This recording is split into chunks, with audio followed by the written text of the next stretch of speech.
basically, we started to talk about receivables, and we discussed that it is important. We said that there are three main issues, accounting issues associated with the receivable.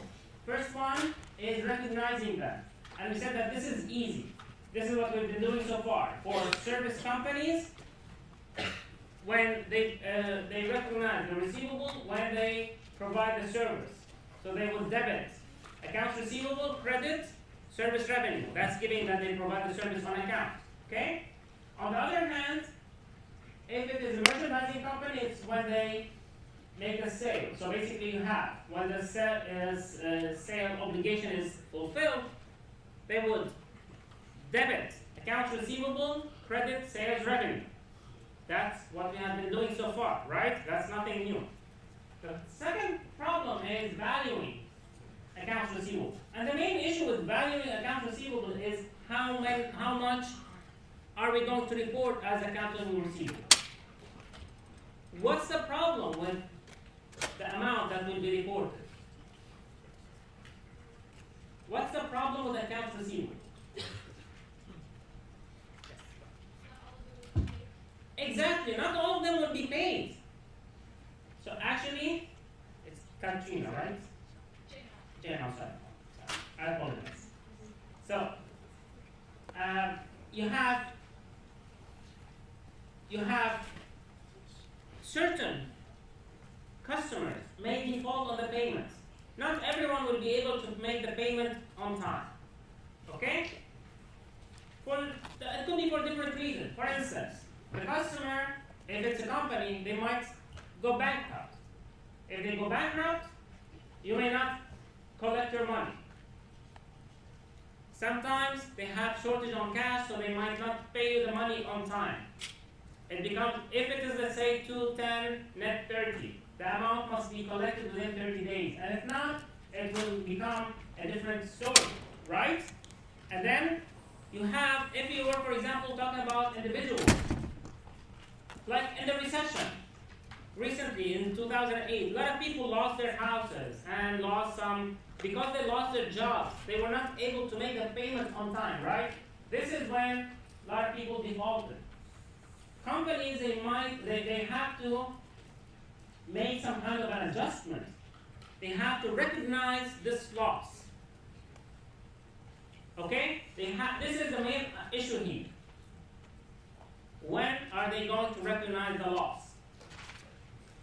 Okay? This is usually the company will use something called it's called bad debt expense. Bad debt expense is an account, it's an expense that refers to the losses of accounts receivable that were not collected or will never be collected. This is what they also sometimes call it uncollectible. Okay? So the uncollectible account expense or the bad debt expense, those they indicate the amount of money that will never be collected from accounts receivable. How are companies going to make this adjustment to this account? How are they going to actually calculate it? You can do it in one of two ways. Direct write-off. Basically what you do is you have any account receivable that is not collected, you write it off. Write it off, basically you say that, okay, so this account receivable, I'm never going to have it. As a result, this is a loss. And you debit that to bad debt expense. Basically say that this account doesn't exist anymore. You write it off. There's a problem with the direct write-off method. Who can tell me what the problem is? Yes, go ahead.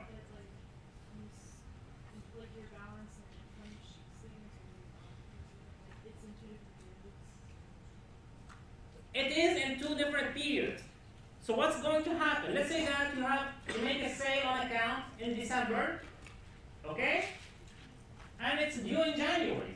You recognize the revenue in December. Accounts receivable is debited in December. If let's say in January it's not paid and you write it off in January, what happens? You are recognizing the expense in a different period. It's not in the same period as the revenue. And that violates the matching principle, where expenses must follow revenues. They have to be in the same accounting period. This is why if the write-off is material, if it is significant, the company does not have the right under GAAP to use the direct write-off method. Instead, they have to use the allowance method. We will see how the allowance method is done. Now, the direct write-off method is simpler. Any account receivable that is not collected, you write it off. Okay? But in this case, what's happening is that at the end of the year, the value of accounts receivable that will be most likely overstated, the value of the accounts receivable reported on the balance sheet at the end of the year. Why? Because you are not taking into consideration those accounts receivable that will never be collected, the uncollectible accounts, right? You're not taking that into consideration. As a result, it will not be at the cash realizable value.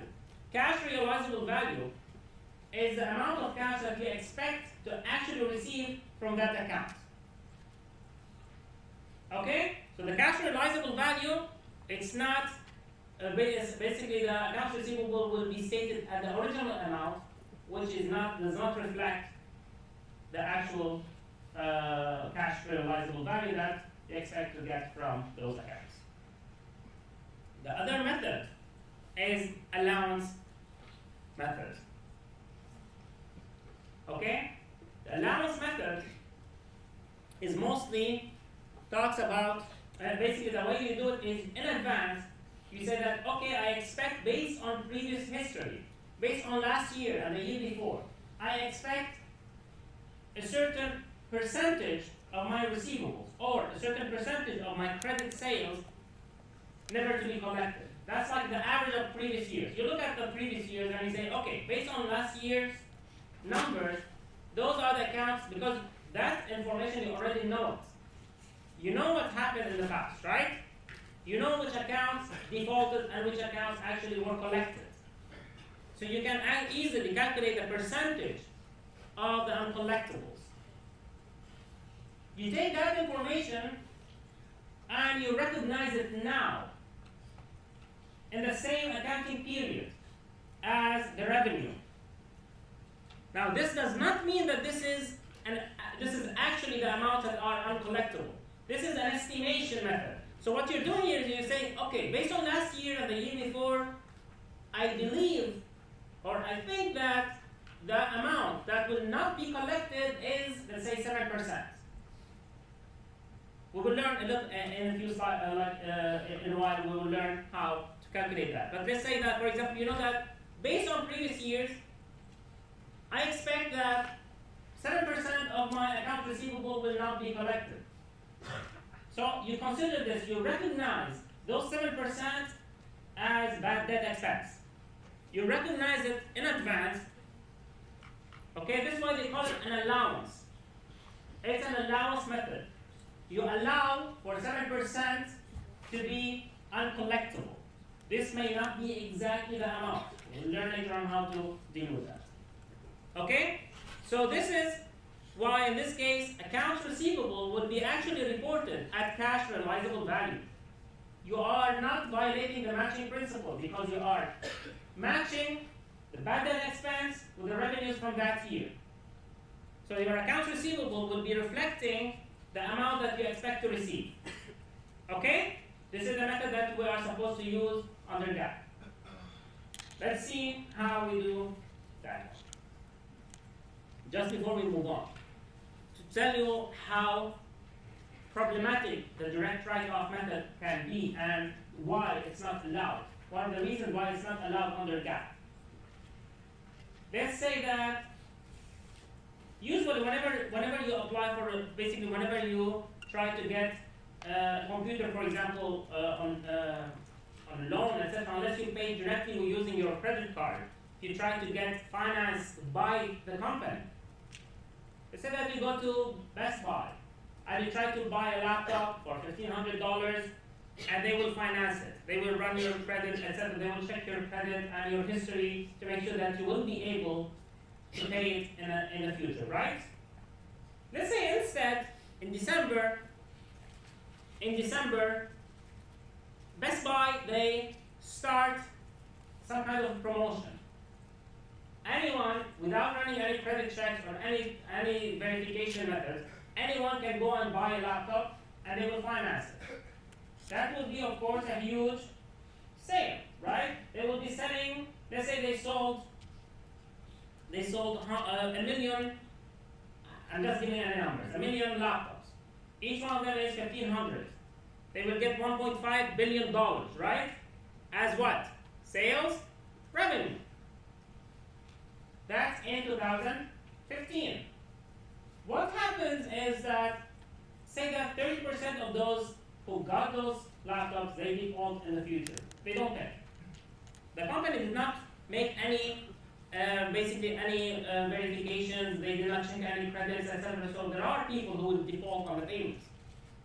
It's just logic, right? In this case, what happens? 30% of those 1.5 billion, which is like $500 million, will be uncollectible. If you use the direct write-off method, you will be writing off, you will be recognizing an expense in 2016 of $0.5 billion. However, when did you recognize the revenue? In 2015. So what's going to happen is that in 2015, your net income will look very, very nice, and it will look like as if you made a lot of profits in that year. Your net income would be very high. What would happen to your net income in 2016? It will be very, very bad. It will plummet, it will go down significantly. And that will be misleading to your shareholders and to your creditors and to everyone. This is why it's not acceptable. This is just one of the examples that can happen and that could easily happen. Okay? Now the direct write-off method, which like we mentioned, the reason why we mentioned it is that usually this is only allowed when it is really immaterial. Some companies, they don't have a lot of this, especially smaller ones. So assume that Warden Company, but this is how to write the journal entry for this. Assume that a Warden Company writes off Duran's $200 balance as uncollectible on December 12th. How do they do that? It's a direct write-off. They directly write it off from accounts receivable. So what they happen is you debit the expense account, bad debts expense, and you credit accounts receivable for that company. You wrote off the account for that company. Okay? Anyone has any question about the direct write-off method? Now, like we mentioned, this is not the method that companies use. Companies, they use the allowance method. In the allowance method, the company, they are estimating how much will be uncollected.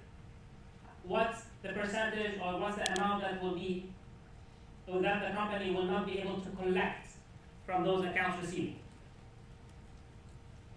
In this case, the company does not, because this is still an estimation, no one has defaulted yet. This is not like someone has defaulted and you're writing off that account. This is where you're saying that I expect this amount to be later on uncollectible. As a result, the company does not know which account receivable specifically, which company will default. Can they know that in advance? They can't. So what they do is, they don't credit accounts receivable directly, because they don't know which account to credit it to. Instead, they credit a contra asset account called allowance for doubtful accounts. Now you guys are familiar with contra accounts. We had contra asset accounts, we had contra revenue accounts. We go back now into contra asset account. Allowance for doubtful accounts. being a contra asset account. What kind of account is it? It's a credit account, right? It has a normal credit balance. So it's in the same way. You want to. This is to report the estimated annual collectible. It's before you actually write out the amount. That's done for, let's say that it's in December. You want to make sure that the amount is not actually written off. So at the end of the accounting period, you estimate how much will be uncollectible, how much you expect not to collect, and you debit that amount to bad debt expense, you credit allowance for doubtful accounts. This is an allowance for the accounts that you doubt will never be collected. Okay, we will see how we calculate those amounts here. Later on, when you write off an account, this is when the customers actually default on the payment. You write off the individual account, but you take that amount not from bad debt expense. You do not recognize any new bad debt expense. You already estimated that. What you do is you credit an allowance for doubtful account because you already recognize the expense. Okay? Because you recognize the expense, now you're saying that the amount that I expected not to receive, I actually did not receive it, and I'm writing that amount off. Let's see how this is done. So, Hampton Furniture has credit sales of $1,200,000 in 2015, of which $200,000 remains uncollected at December 31st. What's the balance of accounts receivable? Yes? Yes? That's the value of the credit sales, right? What amount remains uncollected? 200,000. The amounts that remain uncollected, those are accounts receivable, right? So the balance for accounts receivable is $200,000. The manager estimates that out of these $200,000, $12,000 will not be collected. They will not be collected. So those uncollectible, this is the allowance for doubtful accounts. To record it under the allowance method, how do you do that? You always debit bad debt expense, you credit allowance for doubtful accounts. Okay? You do that to make sure that this is the amount that you expect never to receive. Remember, the customers have not defaulted yet. This is why we don't know which customers, and because we don't know which customers, we cannot write off individual or specific account receivables. Yes, Joseph. So when a company plans ahead and actually uses this method, are they doing so at the very beginning of the year, planning for that current year, or is it the year before and then they're just projecting? This is basically they project from that, it's at the end of the year. So at the end of the year, they say, like a year, you only know the balance of accounts receivable at the end of the year is at the end of the year. The balance for the balance sheet, the balance of accounts receivable that will show up on the balance sheet, that will be, let's say, December 31st. You can calculate it in advance, of course, and see exactly like the percentage and how much you will do that. However, you say that on that day, out of these 200,000, I expect to have, let's say, 10% uncollected. In this case, it's 6%. You say that, okay, 6% out of these amounts will be uncollectible. So this will be the amount that I will recognize as an expense in this period. Okay? This is why when you recognize it is at the end of the year. No, that's not a bad question. It is a good question. Do you do it? When do you do that? You do it at the end of the year because this is when you actually know how much accounts receivable are still uncollected. Uncollected accounts receivable by the end of the year, this is accounts receivable. The uncollected sales are accounts receivable. This is not the uncollectible. Uncollectible are the amounts that you will never collect, or you never expect to collect. Now, how does it show on the balance sheet? On the balance sheet, it's like any contract account, it shows after the account itself. So you have accounts receivable less allowance for doubtful account. This is the amount here is what we call cash realizable value. Sometimes it's also called net realizable value. So cash realizable value is the amount that you expect to receive. It's accounts receivable minus allowance for doubtful accounts. Okay? Any questions?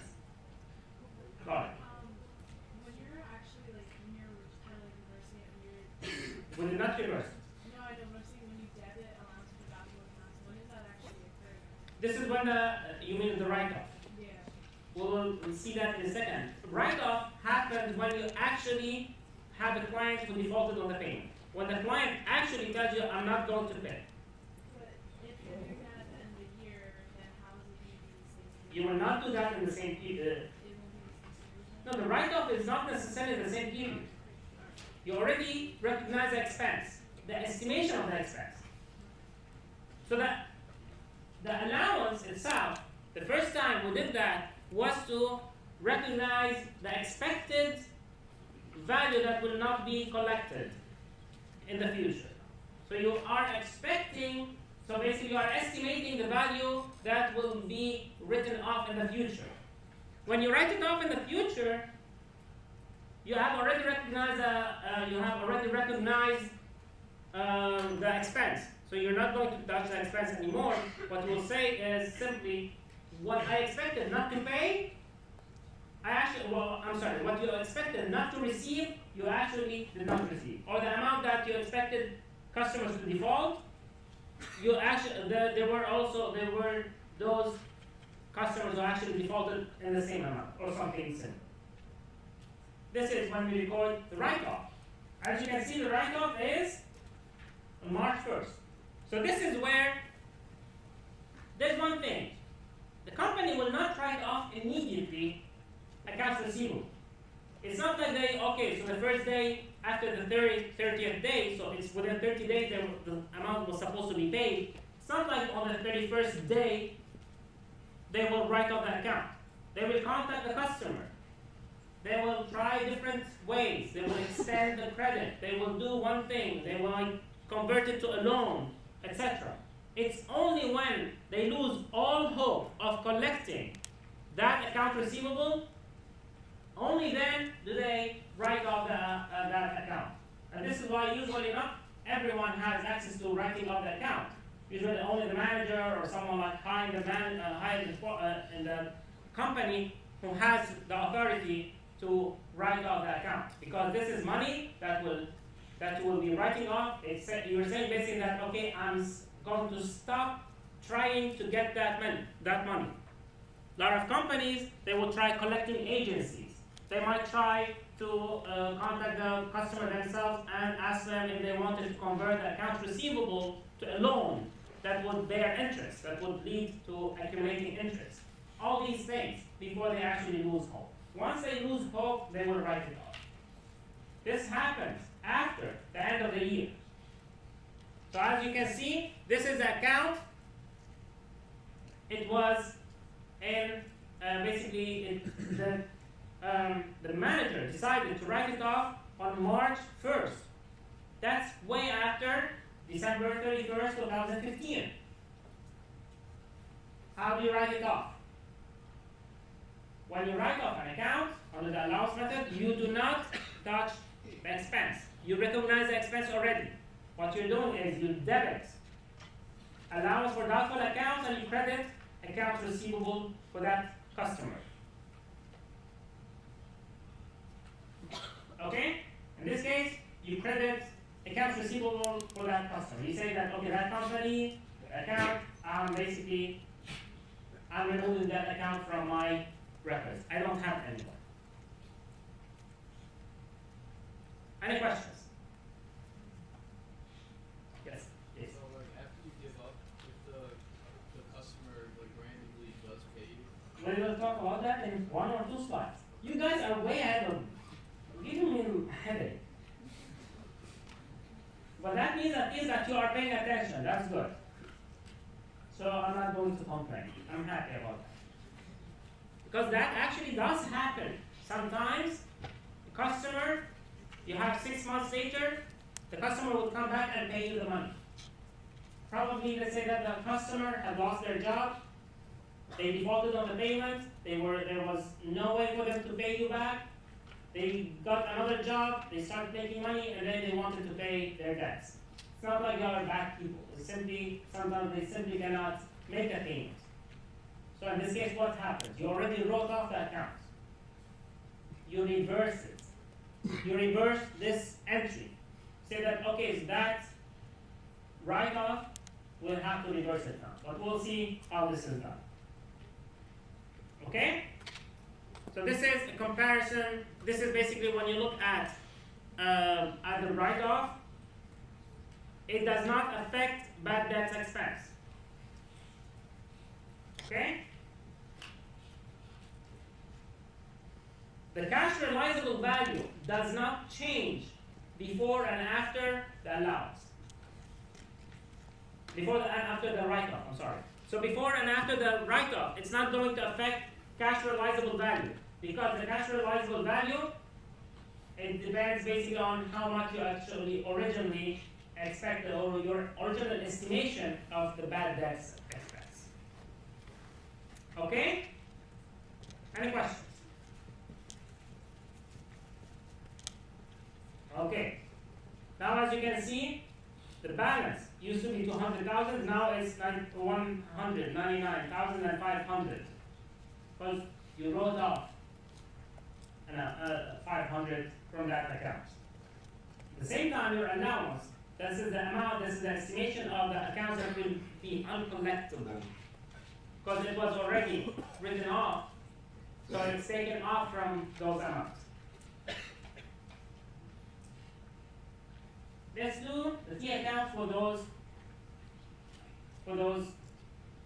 transactions and entries. So we start off with accounts receivable. Let's say that accounts receivable at the beginning of the year was 500. Okay? And allowance for doubtful accounts was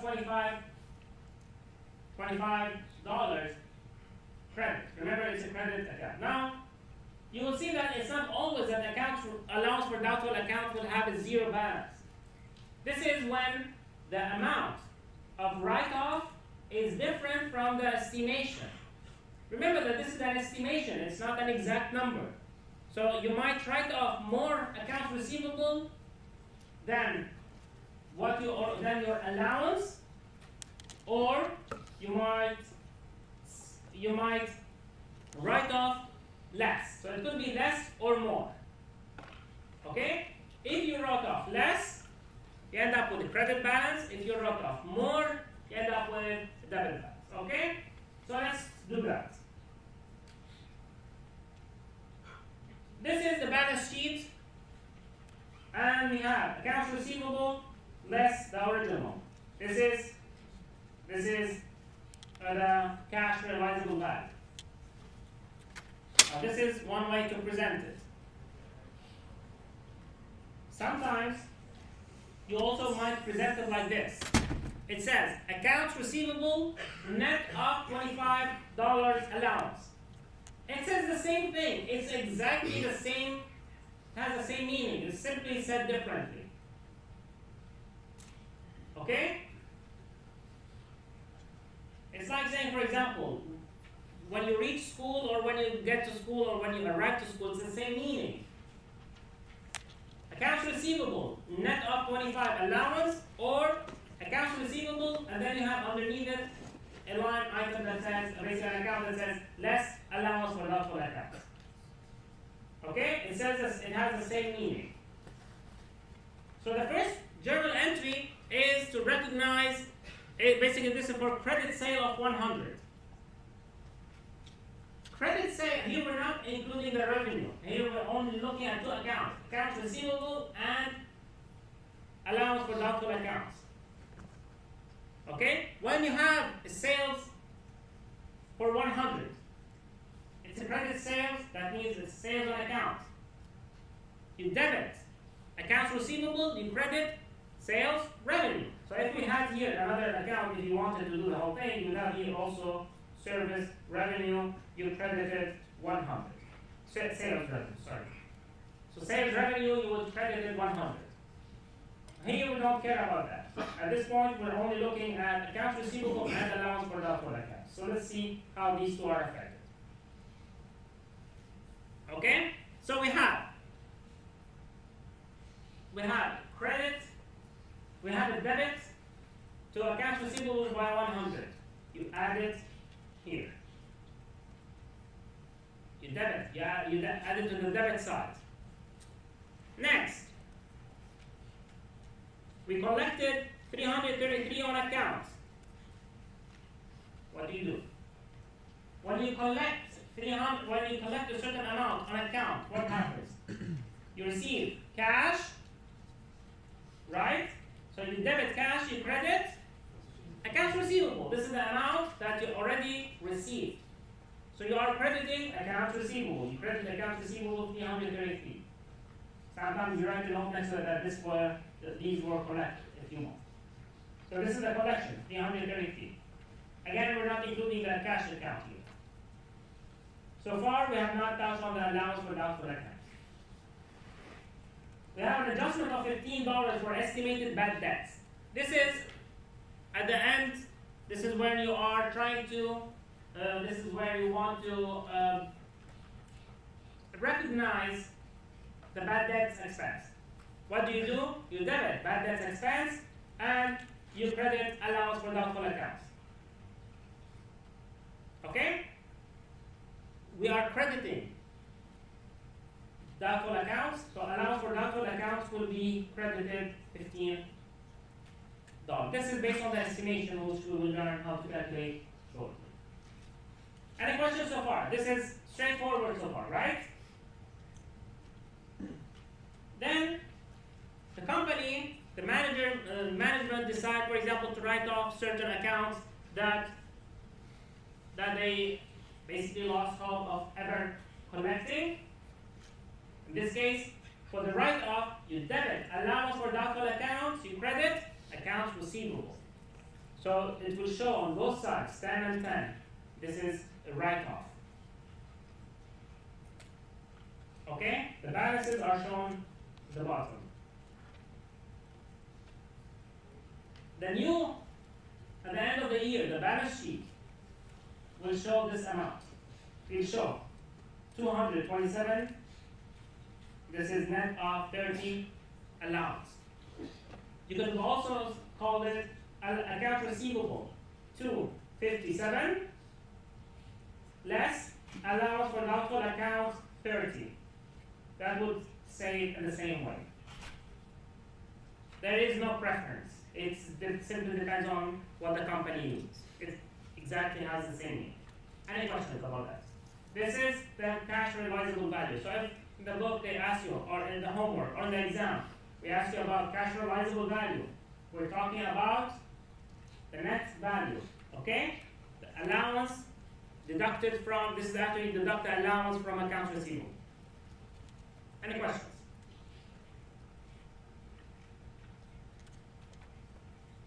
This is where the company, if they receive the money from the customer after they have written off that account.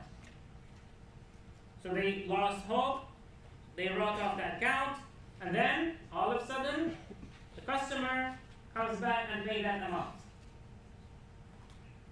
This is what Jason was asking about. What do you need to do? First of all, you need to reverse that write-off entry. Why is that? Exactly. The account does not exist anymore. You wrote off that account. You said that, okay, and this, when you write off the account, you're saying that this customer does not owe me money anymore. This is it. I'm fed up with it. I'm not going to think, I don't want to think that they will ever pay me. I don't want to add it in my accounts receivable. I'm pretty sure they will never pay me. As a result, I'm fed up with it. I'm writing off that account. So when they write you back, or when they pay you back, now you have to re-establish the account because you already wrote off the account. So you have to re-establish. Otherwise, what are they paying you for? Are they paying you for a new service? No, they are paying you for their debt, to settle their debt. But you already wrote off the debt. You have to reverse it. How do you reverse the write-off? Yes. Sorry, you debit accounts receivable and you credit allowance for doubtful accounts. This is to re-establish the account.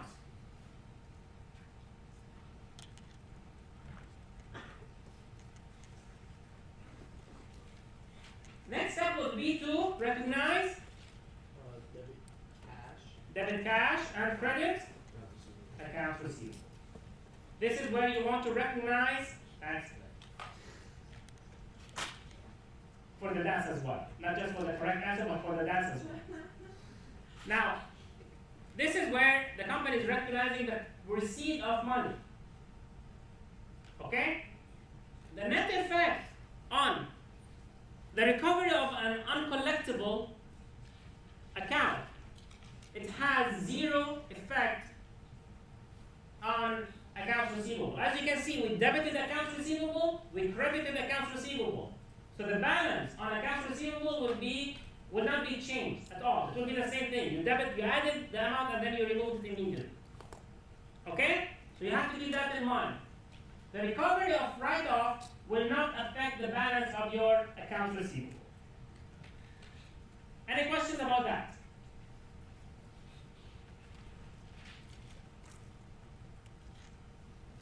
Okay, we get to the estimation of the allowance of basically of the bad debt expense on here.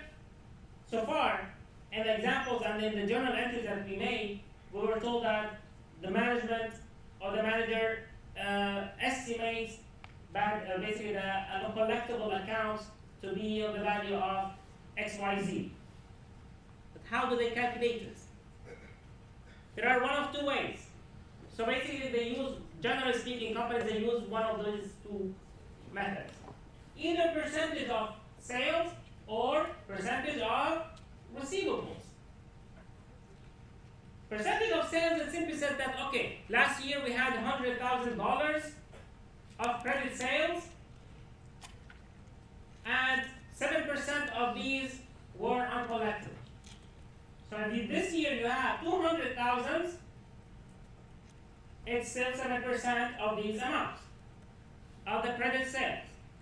This is the idea of this method is to try and match the expense. The emphasis here is to emphasize the relationship between the expense, bad debts expense.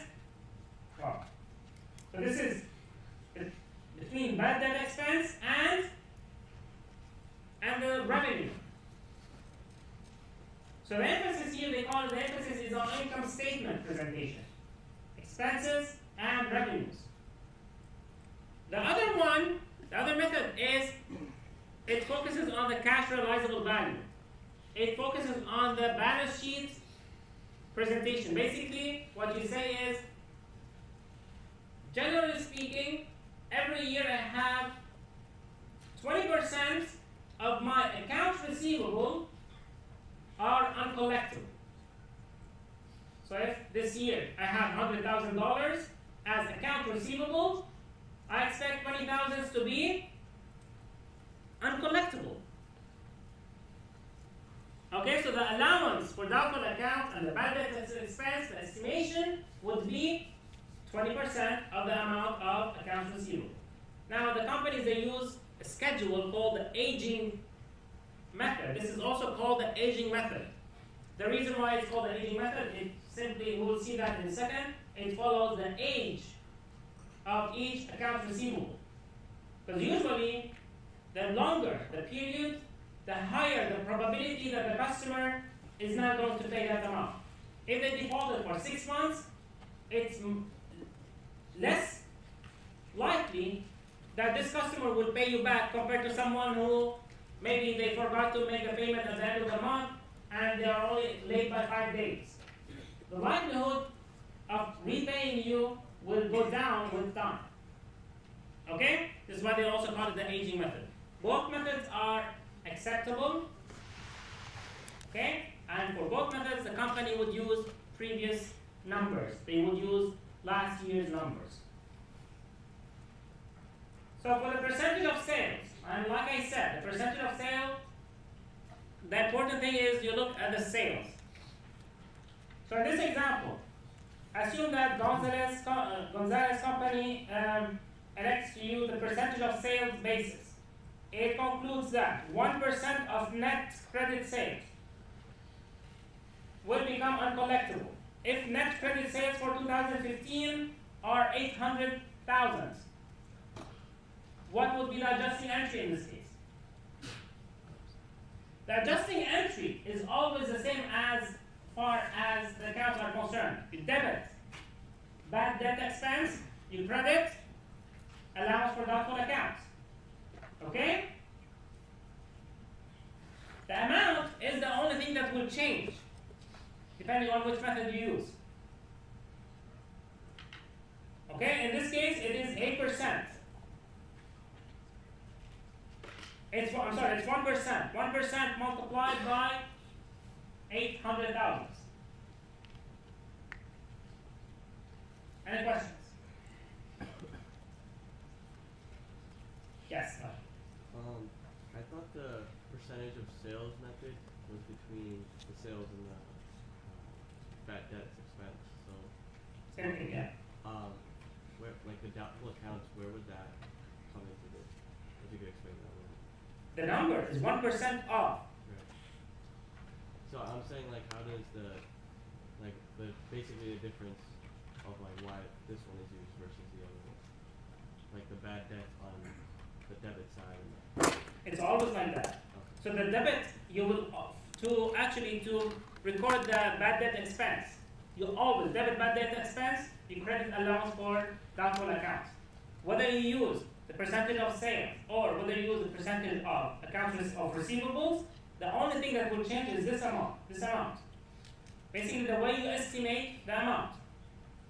How do you recognize it? This is why, as you can see here, this is when we're doing this.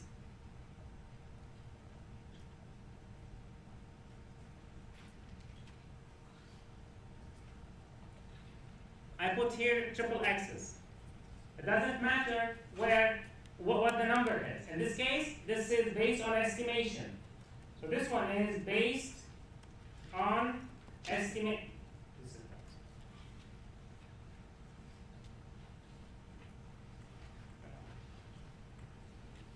This is based on company's estimation, and this is where the percentage of sale, or this is where the difference between what method you use. However, as journal entry, you will always debit bad debt expense to recognize the expense and credit allowance for doubtful accounts.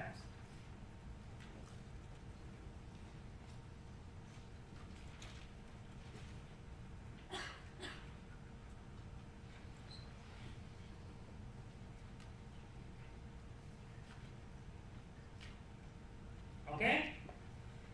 Now, the amount, when you use the percentage of sales, the amount will be for the adjusting entry. So this is for the adjusting entry.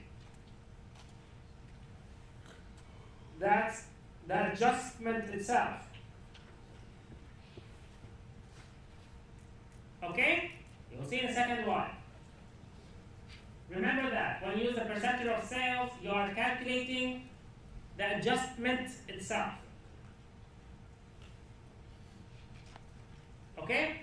So this is where you start here. At the end of the year, you are making this adjustment to recognize bad debts expense, and allowance for doubtful accounts will be credited the same amount. So this is the adjustment.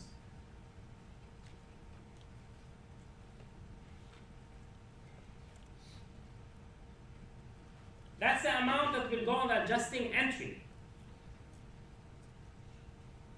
If the allowance for doubtful accounts has a beginning balance, whether debit or credit, you have to take that into consideration when you calculate the ending balance. And like I said, sometimes the companies might have a balance, and most of the time they have a balance in allowance for doubtful accounts because it's just an estimation. You cannot know in advance exactly how much you will be writing off.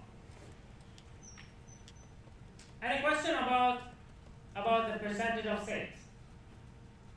We will be solving a couple of problems that will make it a lot easier to understand. Now the aging method, or the percentage of receivables. This is the schedule that will be used by companies to actually calculate the estimated ending balance.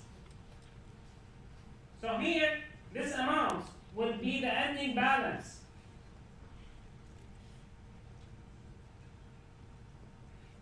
That's not the adjustment. So to calculate the adjustment, which will go on that, which will be entered in the adjusting entry, you will have to add or subtract the beginning balance. So the percentage of sales will give you the adjustments, not the ending balance. When you use percent of receivables, it will give you the ending balance, not the adjustment. And the way companies do it is usually they would categorize their accounts receivable based on their tenure or on the length after the due date. So those are the total amounts. This is not due yet. Okay? This is not due yet. They calculate all of them. Usually, again, based on previous years, the company expects 2% of the not yet due to default. They expect 4% of the ones that are within 1 to 30 days past the due date to default. They expect 10% within the second, within basically 31 to 60 days post due date, and then as you can see, it grows with time. Okay? So for example, if it is over 90 days, 40% of those accounts will never be collected. That's based on previous years. They know these numbers. They can look at last year and see that, okay, those accounts, they were never collected, etc., etc. Now they do the same thing. They basically, this is like looking at previous years and just projecting that percentage or that estimate, projecting that percentage to estimate what this year's uncollectibles will look like. So from each category, you will have a certain amount. You add them together. And that will give you the total ending balance. This is what you call estimated, this is the total estimated bad debt expense. So when you make a journal entry, so assume that unadjusted trial balance shows allowance for doubtful accounts with a credit balance of 528.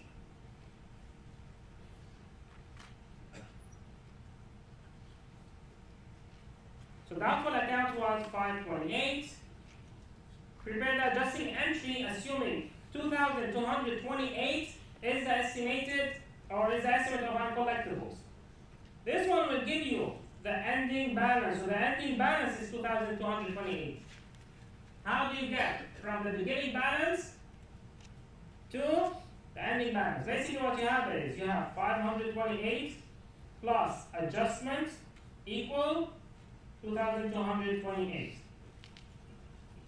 That's how we need to calculate it. How do you write a journal entry? Always the same thing. You debit bad debt expense, you credit allowance for doubtful accounts.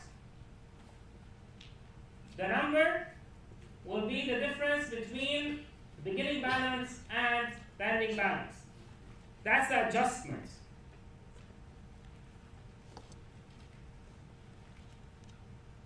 This is the amount that is given from the aging.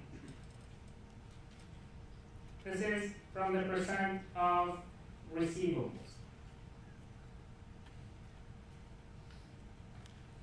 Any questions? Okay. So As you can see here, it's in the same way. Numbers are different, but we debit we debit bad debts expense, we credit allowance for doubtful accounts. Now, the amount to be entered in the journal entry has to be calculated from the beginning balance and the ending balance. We get the ending balance using the percent of receivables. If we're using the percent of sales, it will directly give us the adjusting amount, the adjustment, or the amount that you will use for the adjusting entry. This is a mistake that I've seen before. When you're using one method, in many cases I had some students who would enter the 2,228 directly as adjustment. That's not the correct way. Okay? Any questions? Alright. Now, the closer, as you can see here, percentage of receivables usually gives you a closer estimation or approximation to the cash realizable value because you're using the accounts receivable themselves, the percent of accounts receivable from the previous amount. And this is the one, like we mentioned before, sometimes it would have debit balance, allowance for doubtful accounts would have a debit balance, and this happens when the write-offs are, when you write off more accounts than you actually allowed for, than from the original estimation. You expected to have, like in this example, you expected to have, say, 2,228 at the end, but next year, if you actually write off 3,000, you have written off more than what you had allowed for. And usually, if companies consistently make mistakes between the allowance, basically the amount that was debited, for example, to bad debts expense. So if the estimation is always or consistently higher, they have to readjust their percentages. Basically, they have to tweak it a little bit. So Brood Company have been in business for 5 years. The ledger at the end of the current year shows accounts receivable, 30,000 debit. Sales revenue, 180,000 credit, and allowance for doubtful accounts, 2,000 debit. Bad debt expense, so bad debts are estimated to be 10% of receivables.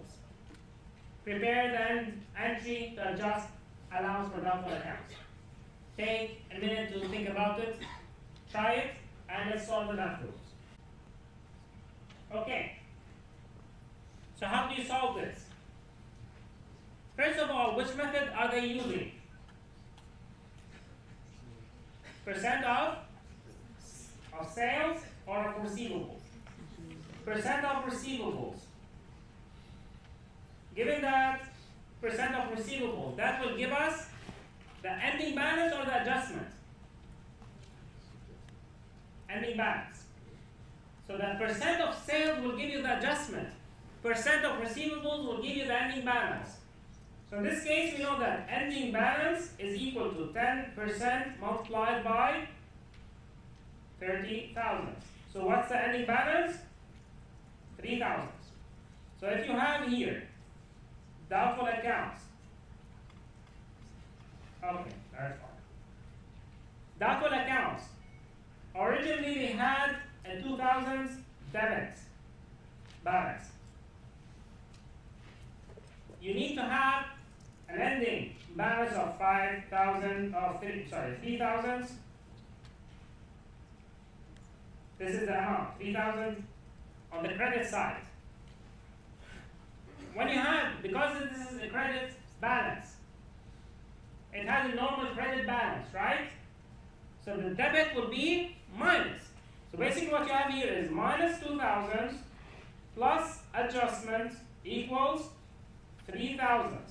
So the adjustment is equal to 3,000 plus 2,000. Any questions? Start and start. And the second one as well. Yes. That was good. Whenever you have a question like that, you first need to look at what method they are using. So they are using percent of net sales. You know that percent of net sales will give you the adjustment itself, right? It's not going to give you the ending balance. It gives you the adjustment itself. The company, they are using percentage of sales if allowed for doubtful accounts. So you start with doubtful accounts had credit balance of 15,000 before adjustment. What is the balance after adjustment? They are asking us to do what? To calculate the ending balance, right? This is what they want, right? What's the ending balance? It's 15,000. I like it when you guys are so quiet that you don't even tell me that I skipped already to the next question.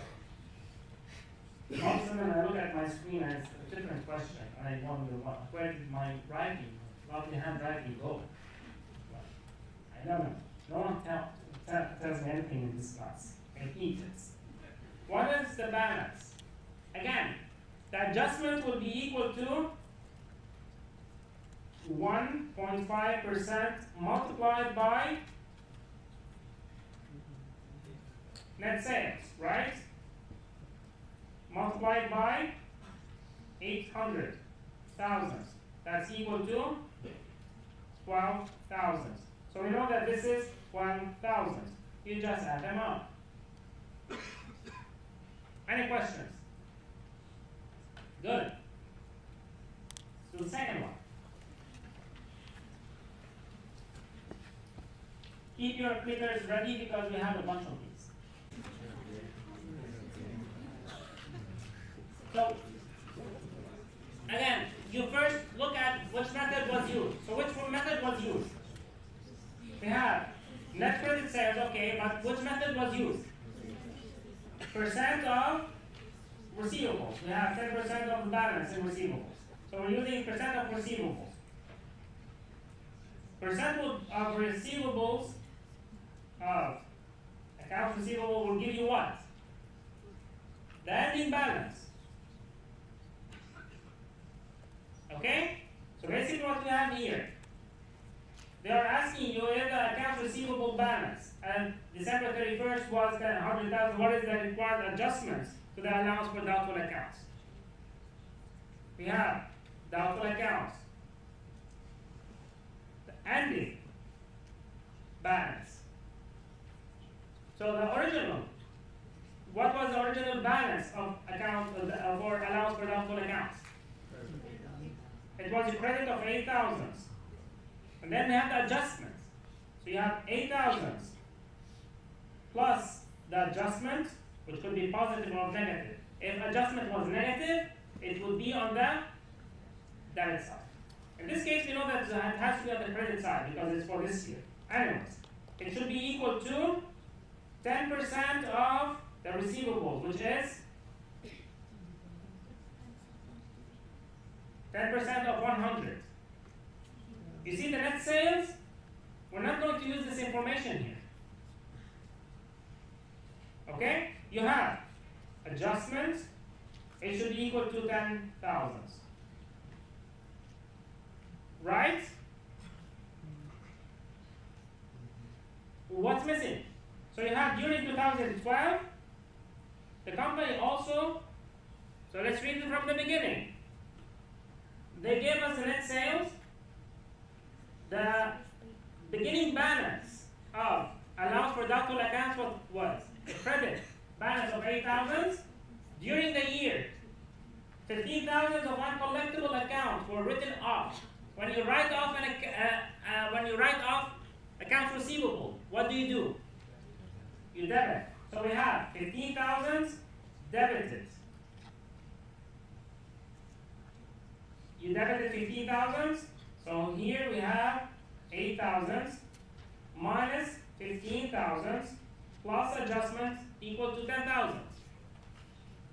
Right?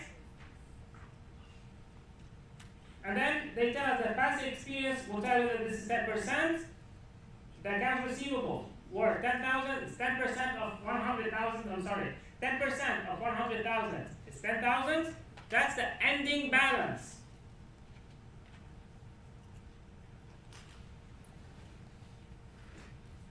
just do the math. You have the adjustment, or the adjusting entry will be the amount for the amount of 10,000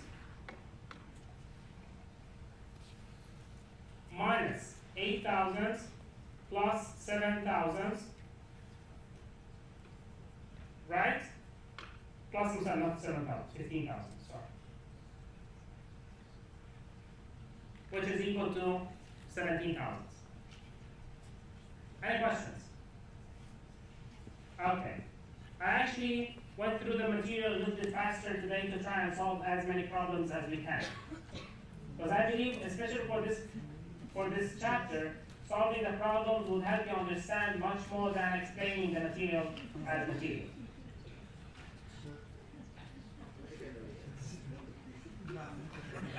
Seriously. Okay, still go ahead and solve it. Do you guys do it on purpose just to bug me or what? Okay. I would be kind enough to give you a smiley face for this one. It's going to be all weird. But not because I did not mean to make it that weird, trust me. Okay, forget about it.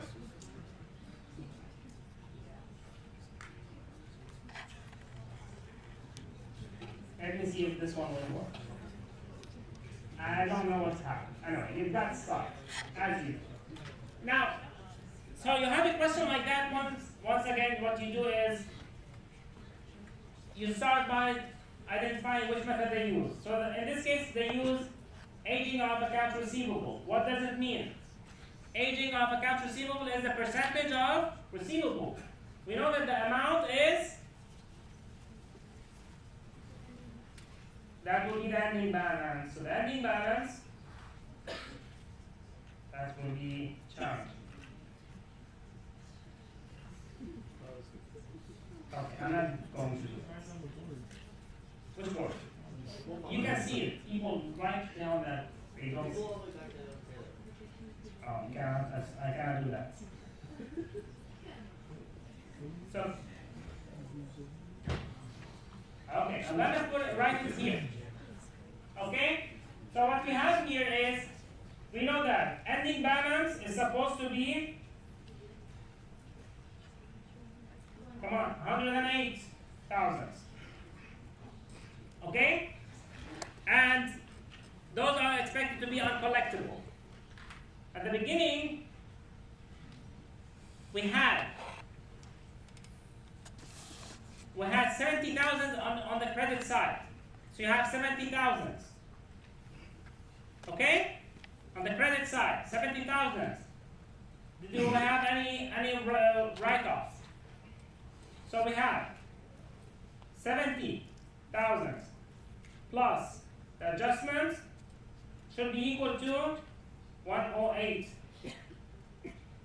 That means the adjustment is equal to 38.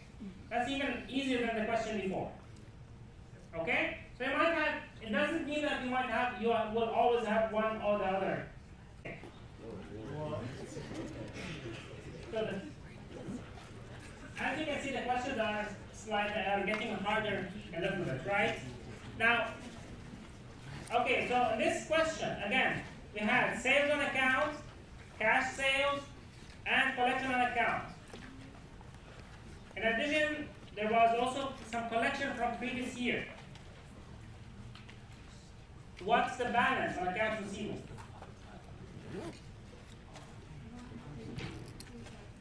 Okay, so where do you start with? Then had sales on account. Sales on account are what? Accounts receivable. So you had accounts receivable of, let's do this here. Accounts receivable originally were 132. That was a debit. So for debit, I'm going to put plus. It was 132,000. That was what? Sales on account. And then cash sales. We don't care about cash sales. Collection on account. We collected 84,000. In addition, we collected 1,450. Do you add it or subtract it? Actually, you can either not add it or subtract, or you can add it and subtract it. The correct way, if you don't want to make any mistake, remember, you will be re-establishing the account, and then you will be again crediting the account. So what you do is plus 1,450 minus 1,450. Basically, this is how you solve the question. Any questions? Okay, have a good weekend, everyone.